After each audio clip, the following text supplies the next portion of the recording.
वह दोनों को गहराई से सेटिस्फाई करती है।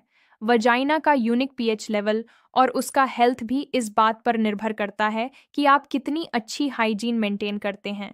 इसीलिए हमेशा यह सुनिश्चित करें कि आप दोनों इंटीमेसी से पहले और बाद में साफ सफाई का पूरा ध्यान रखें।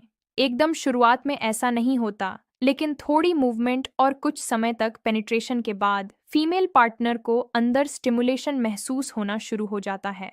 शुरुआत में उसे बस इतना ही लगता है कि कुछ अंदर जा रहा है और बाहर आ रहा है, लेकिन धीरे धीरे यही फीलिंग गहरी और ज्यादा इंटेंस बनने लगती है। फिर धीरे धीरे वह आपकी फीलिंग को भी महसूस करने लगती है। जैसे जैसे वह लिंग के अंदर बाहर होने की मूवमेंट को महसूस करती है, वैसे वैसे सेंसेशन बढ़ने लगता है।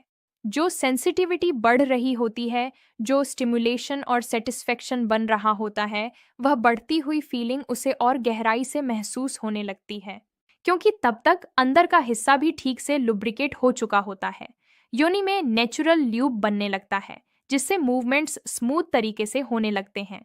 इसके बाद वह अपनी बॉडी के रिस्पॉन्स को और अच्छे से फील करने लगती है, और यह सब कुछ ही सेकंड्स के अंदर धीरे धीरे बेहतर होता चला जाता है। अगर कोई आपको यह कहे कि 30 सेकंड या 1 मिनट में पूरी सेटिस्फेक्शन मिल सकती है, तो यह सही नहीं है। फीमेल पार्टनर कभी भी सिर्फ 1 मिनट में पूरी तरह सेटिस्फाई नहीं हो सकती। एक फीमेल पार्टनर को पूरी तरह से सेटिस्फाई होने के लिए पेनिट्रेशन के दौरान कम से कम 3 से 5 मिनट का समय लगना सामान्य बात है। और यहाँ एक ज़रूरी बात ध्यान रखने की है कि जब भी आप कोई पोजीशन शुरू करें, उससे पहले अच्छे से फोर प्ले के जरिए अपनी पार्टनर को इन्वॉल्व ज़रूर करें। उसके बाद ही पेनिट्रेशन करना ज़्यादा बेहतर रहता है। पहले उनकी फीलिंग्स को सही तरीके से स्टिमुलेट करें, ताकि वह एक्साइटेड और हाईली अराउ हो जाएं।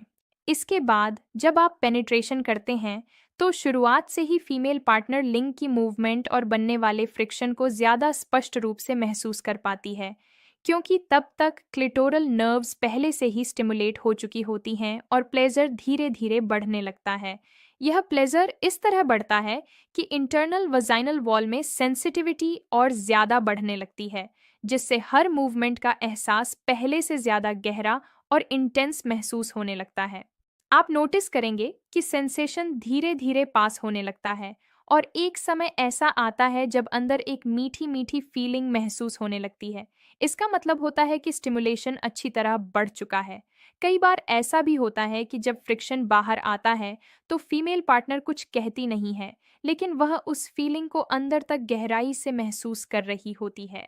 यहाँ एक और बात ध्यान रखने वाली है कि साइज से ज़्यादा हाई क्वालिटी फीलिंग मायने रखती है। मैं हमेशा यही कहती हूँ कि केवल साइज के पीछे भागना ज़रूरी नहीं है। साइज उतना महत्वपूर्ण नहीं होता जितना कि आपका इरेक्शन। हालांकि यह भी नहीं कहूंगी कि साइज बिल्कुल मायने नहीं रखता, क्योंकि कुछ फीमेल्स के लिए साइज थोड़ा फर्क डाल सकता है और कुछ पोजीशंस में सही साइज होने से आसानी भी हो जाती है। लेकिन ओवरऑल सबसे ज़्यादा ज़रूरी चीज़ इरेक्शन की क्वालिटी होती है। आपका इरेक्शन 100% टाइट होना चाहिए।